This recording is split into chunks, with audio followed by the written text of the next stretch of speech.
Racist woman attacks elderly black woman on a bus, but what happened next shocked everyone. Don't forget to subscribe to the Stories of Life's Acts channel. And before we continue this story, let us know where you are from. If you enjoy stories like this, make sure to subscribe as we release videos every day at 12:30 p.m. New York, a late afternoon. The pale golden rays of sunlight filter through the skyscrapers, reflecting off the glass of cars inching forward in the crowded streets. The blaring honks of car horns and the hurried footsteps of people finishing their workday blend together, creating the familiar, bustling symphony of the city that never sleeps. At a bus stop by the roadside, a group of people is waiting for bus number 25, the route that travels through many boroughs of the city, carrying passengers with their own unique stories. Among them was Margaret Johnson, a 72-year-old black woman. She had a small frame, her silver hair tied neatly at the back, and a gentle yet somewhat weary face. Her appearance exuded the patience of someone who had weathered many storms in life. In her hand was an old fabric handbag, inside which were a few groceries just bought from the supermarket: milk, bread, a couple of apples, and a bunch of green vegetables. The bus arrived, its brakes screeching before it came to a complete stop. The doors swung open, and the crowd began to board. Margaret carefully stepped onto the bus, her hand trembling as she grasped the handrail to steady herself. The driver, a middle-aged man with tired eyes, glanced at her and nodded a quiet greeting. Margaret found an empty seat near the window. She sighed with relief as she placed her handbag on her lap, her eyes gazing outside, observing the hurried crowd passing by the glass. The bus continued its journey, but just a few minutes later, it stopped at another station. A woman stepped onto the bus. Karen Miller, 35 years old, a white woman with a confident yet somewhat arrogant demeanor. She wore an expensive beige coat and a designer handbag hung from her arm. Her high heels clicked on the bus floor with every step she took. As soon as she boarded, she frowned upon seeing the number of people on the bus. Karen scanned the bus with her eyes as if searching for a suitable seat. Her gaze suddenly stopped when she saw Margaret sitting quietly near the window. For a brief moment, her expression changed, not out of surprise, but discomfort. Without saying a word, Karen walked up to Margaret's row of seats. She glanced at the empty spot next to her, then looked around at the other seats, as if weighing whether or not to sit there.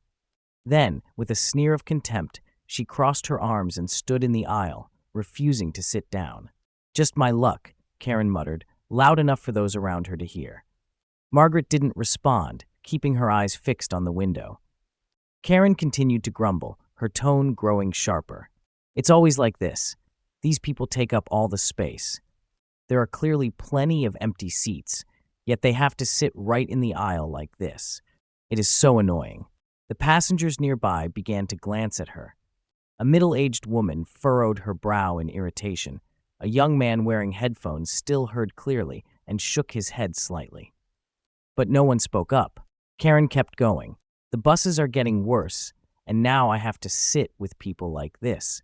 Her words cut through the air like a sharp blade. A heavy silence descended upon the bus. This time, Margaret let out a quiet sigh. She didn't turn to look at Karen, but her thin hand tightened slightly around the strap of her old handbag, as if holding something back. She had lived through the dark times in American history, witnessed the struggles for civil rights, and seen countless people fight to erase racial discrimination. Yet, here she was today, on a public bus in the heart of New York, still confronting those same prejudices. The bus continued to roll down the crowded street, but no one knew that in just a few minutes, a terrible event would occur, an event that would leave all the passengers on board stunned. The atmosphere inside the bus grew increasingly suffocating. Despite the loud noise of the engine, the silence among the passengers became so heavy, it was almost palpable. Karen still stood in the aisle, her gaze filled with annoyance as she looked down at Margaret, who remained silently seated by the window. Though she said nothing more, it was clear that Karen was deliberately trying to pressure Margaret into leaving. A few passengers had noticed this. A middle-aged woman in a thick coat furrowed her brow slightly. The young woman with headphones nearby also took one earbud out and cast a disapproving glance at Karen. But Karen didn't care. She gave herself the right to feel annoyed, the right to look down on others. The bus continued to drive through the bustling streets, streetlights casting patches of light through the windows, creating shifting shadows on the floor. Karen still didn't sit down.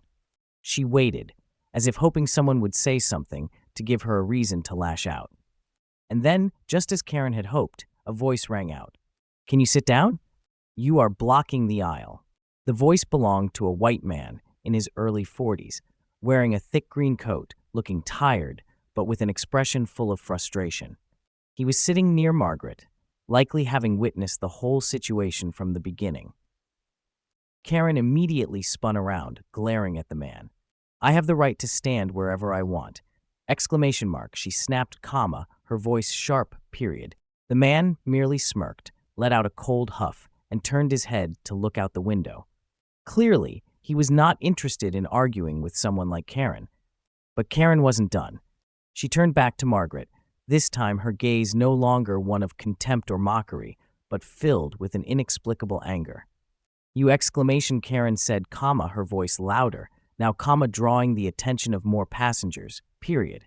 "Cannot you move to another seat? You are old. Sitting by the window is dangerous." Margaret remained silent, but her eyes slowly shifted away from the window to look directly at Karen. It wasn't a gaze of anger, nor one of weakness or pleading. It was the gaze of someone who had witnessed countless terrible things in life, a calm yet piercing look that made Karen feel uneasy, as though she had been caught off guard. But Karen couldn't accept that. "I'm talking to you," she snarled, stepping closer. Then, in a sudden moment, Karen swung her hand toward Margaret. Margaret instinctively jerked her head away, but her frail arm could not block the unexpected shove. Karen's arm hit her shoulder hard, causing Margaret's handbag to fall to the floor, tumbling around.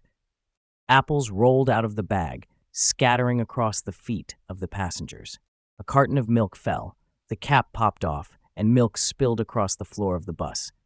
The entire bus was shaken. "What did you just do?" The man in the green coat stood up, his eyes wide with shock. "Oh my God, why would you do that?" a woman cried out.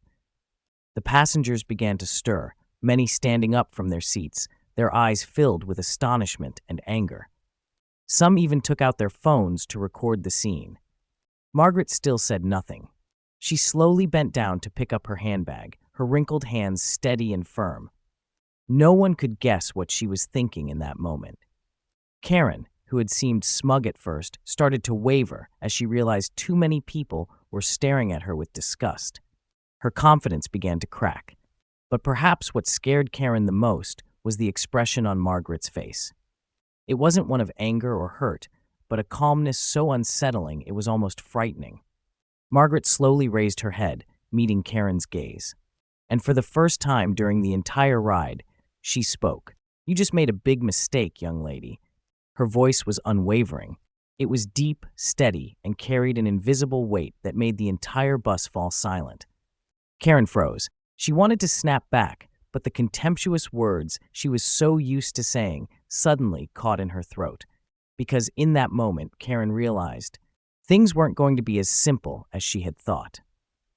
The air in the bus seemed to freeze after Margaret's words. All eyes were now on Margaret and Karen. The passengers, who had once been mere bystanders, were now fully drawn into the situation. Some people started recording videos with their phones, while others whispered among themselves. Karen could feel this, and it made her even more frustrated. She was used to controlling situations, used to having the power to raise her voice and impose her thoughts on others. But this time, things weren't going the way she had hoped. She gripped her handbag strap tightly, trying to regain control. "A mistake? What do you mean?" Karen sneered, but her voice was no longer as confident as before. Margaret remained calm. She slowly picked up the apples that had just fallen to the floor of the bus and neatly placed them back into her bag. No one on the bus helped her, not because they did not want to, but because they wanted to see what she would do next. "Who do you think I am?" Margaret looked up, her aged eyes steady and determined. An old, weak woman you can insult and attack as you please? Karen took a slight step back. She had never met anyone like Margaret before, someone who didn't get angry or shout, yet still made her feel strangely uneasy. Do you know how many decades I have lived through? How many ups and downs, how many struggles? Margaret continued, her voice not loud but clear in the confined space of the bus. Karen scoffed, crossing her arms. Oh, another one of those tired old speeches? Don't drag me into your past. This is 2025, old lady. I just wanted a different seat, but you were too stubborn to move, so I had every right to react. A murmur spread through the bus once again. This time, the outrage in the passengers' eyes was even more apparent. A young woman in a black hoodie shook her head and clicked her tongue. What are you even saying? She spoke up, her voice filled with frustration. She was sitting there first. Why should she give up her seat for you? What is wrong with you? Karen spun around, glaring at the young woman. This is none of your business. This is everyone's business. Another voice joined in, a man around 30 years old, stepping into the conversation. You just attacked an elderly woman. Do you realize that question mark? Karen flinched. She hadn't thought her actions would be seen as an attack, but she quickly reassured herself. Don't blow this out of proportion, Karen scoffed, rolling her eyes. I just lost my balance for a second. She is making a big deal out of this to paint me as the bad guy. She has seriously got issues, a voice muttered from the back of the bus. A middle-aged man stood up, holding his phone up in front of Karen. I recorded everything. You shoved an old woman and even made racist remarks. Where do you think this is going to end? Karen's eyes darted to the man, then around the bus. Sure enough, several people were recording the situation. Those who had initially stayed silent were now fully siding with Margaret. In a moment, a thought flashed through Karen's mind. She was about to lose complete control. She didn't want that. She was used to loudly declaring that she would win. But this time, she was losing. Karen gritted her teeth and glared at Margaret. What do you want? She hissed. Mrs. Margaret looked directly at her, her gaze calm but determined. I do not want anything, she said slowly, but you will have to take responsibility for what you have done. Karen opened her mouth to say something, but just at that moment, the bus stopped, and two police officers stepped on. Karen felt her heart race when she saw the two officers enter the bus. For a moment, she quickly scanned the other passengers, trying to find some ally, but everyone was looking at her with cold, even angry expressions. One of the two police officers, a white man in his 50s with a patchy gray beard, stepped forward. The other was a younger black female officer, tall and with a sharp, cold gaze. Both of them had received a call from the bus driver and seemed to already know what was happening. What is going on here? The older officer asked, his tone calm yet carrying authority.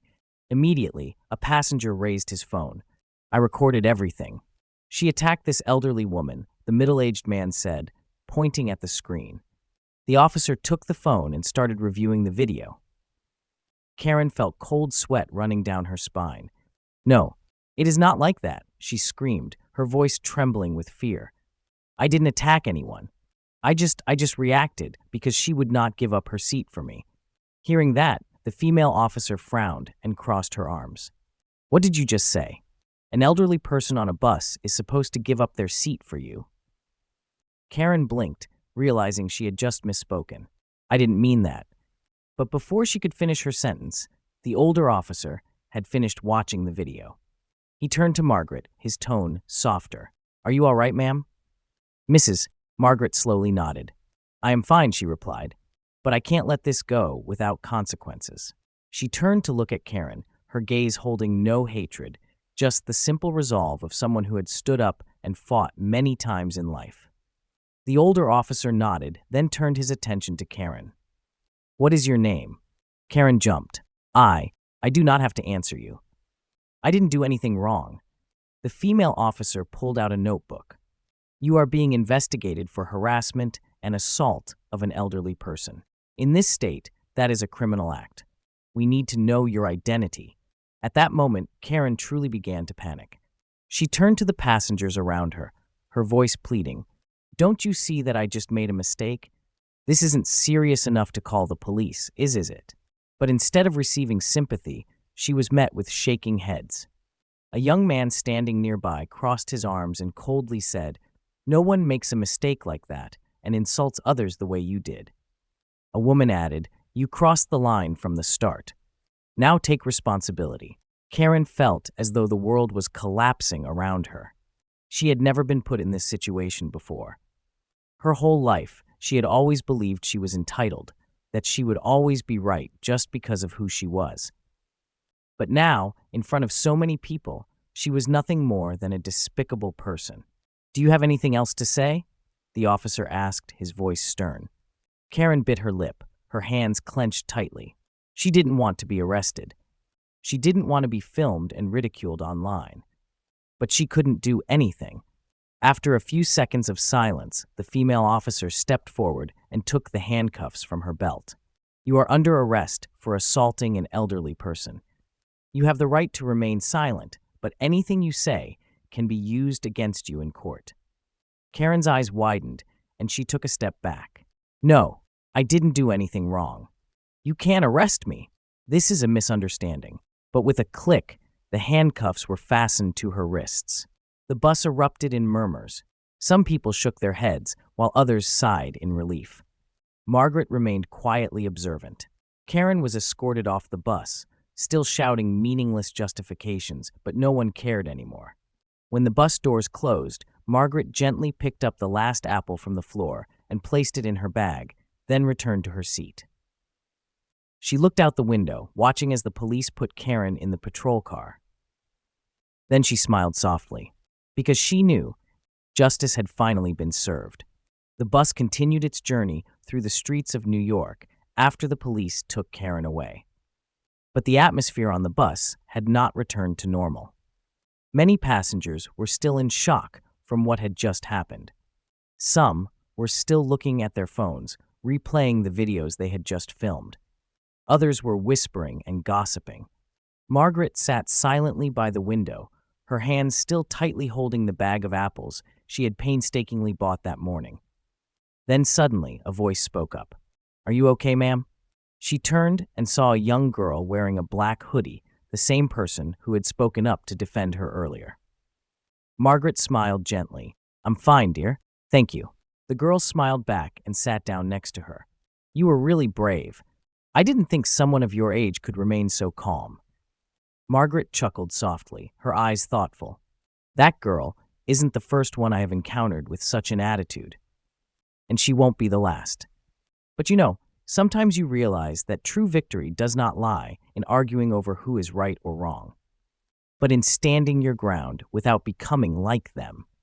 The girl nodded, her eyes full of admiration. "You have taught me a lesson today." A middle-aged man, the one who had filmed the video, also approached. "Margaret, I think you should know about this." He held out his phone for her to see. On the screen was the video of Karen attacking her, along with racist remarks. The video had been uploaded to social media without anyone noticing, and the view count was skyrocketing. Margaret couldn't help but be surprised. "Does everyone really care about this?" The man nodded. "Of course. You see, everyone hates people like her."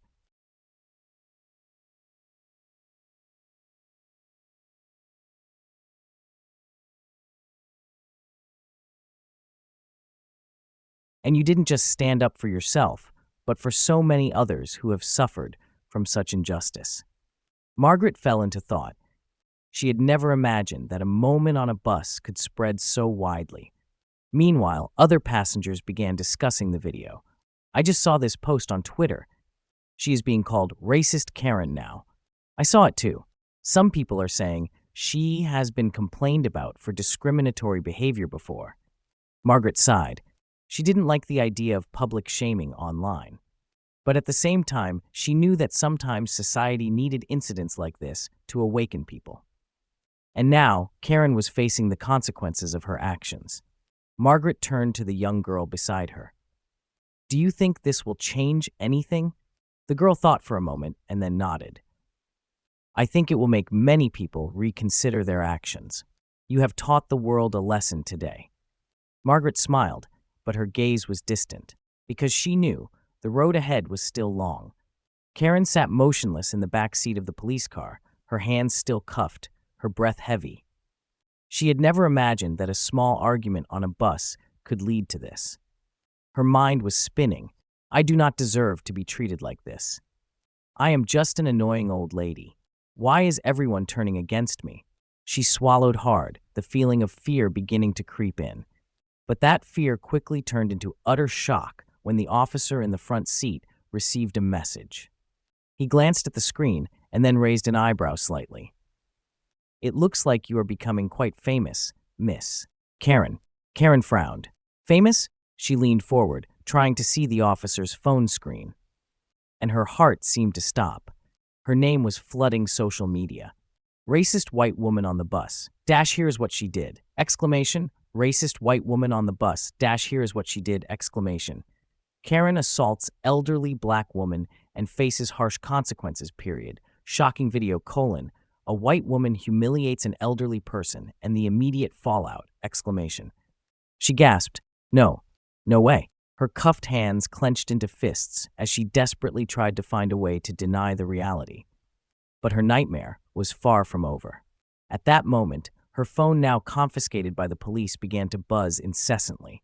Calls, messages, emails, all from family, friends, colleagues, and even her boss.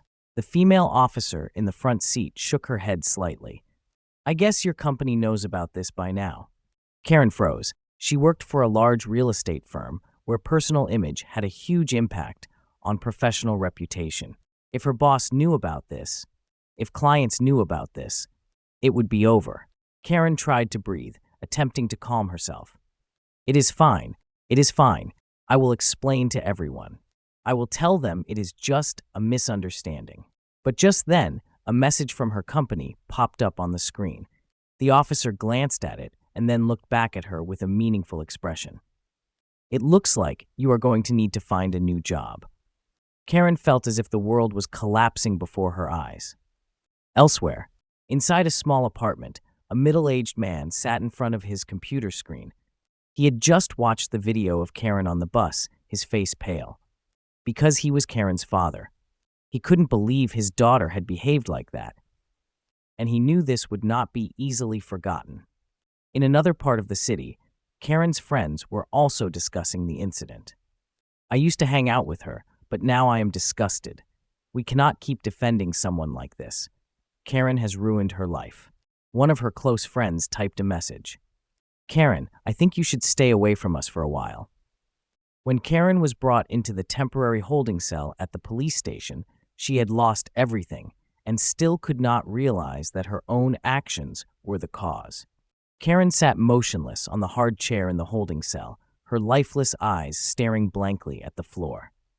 From someone with a stable job and a comfortable life, in just a few short hours, she had lost everything. She couldn't believe this was real. Outside, footsteps echoed. An officer appeared in front of the bars, looking down at her with a cold gaze. "Karen Smith?" Karen jumped and looked up. "You are allowed one phone call. Would you like to make it?" Who should she call? She immediately thought of her boss. Surely he could help her get out of this situation. Karen quickly grabbed the phone, her hands trembling as she dialed the number. "Hello, this is the office manager from the New York real estate firm. How can I help you?" Karen swallowed hard. "It's me, Karen. Please, you have to help me. I have been arrested because of a huge misunderstanding." But the voice on the other end turned cold. "Karen, we have seen the video. The company cannot be associated with an employee who behaves like you." She panicked. But I have worked for you for 5 years. I am one of the best salespeople. I know, but now you are also one of the most hated people on social media. We have sent the termination notice via email. Good luck." Beep, beep, beep. Karen numbly dropped the phone. She lost her job. She bit her lip, her eyes welling up with tears. No, there is still family. Karen dialed her mother's number, almost praying in her head. After 3 rings, her mother's deep voice came through. "Karen?" Karen broke down in tears. "Mom, I have been arrested. You have to help me. They are treating me like a criminal." But her mother cut in, her voice full of disappointment. Karen, I taught you about respect from a young age. I tried to teach you to treat others well. And now, what have you done? Karen was speechless. But Mom, I didn't mean to dash. I can't help you this time. Beep, beep, beep. Karen dropped the phone to the floor, her hands covering her face. There was no one left by her side. A week later, Karen was released on bail thanks to her lawyer. But she was no longer the same person. As she left the police station, she saw a group of reporters waiting. Karen, do you regret your actions? Do you have anything to say to the victim? What do you think about being fired? Karen turned and ran away. She had nothing left. Go home? Her parents refused to take her in. Call friends? No one answered her messages. Look for a new job? No company wanted to hire the racist Karen. In the end, she had to leave the city and move to a small town where no one knew who she was. But no matter where she went, the shadow of her past followed her. Every time Karen looked at her phone, a barrage of posts about her was still there. This is the woman who attacked the elderly black woman on the bus. Never hire her. Let her learn her lesson. Karen bit her lip, her eyes stinging. Would things ever die down? She didn't know, but she knew one thing. Just because of a moment of impulsiveness, she had ruined her entire life. Margaret sat in the park, enjoying the warm sunlight. Some people recognized her from the video and approached. Mrs. Margaret, you have inspired so many people. You didn't just stand up for yourself, but for everyone who has been discriminated against. Margaret simply smiled gently. I didn't do anything special.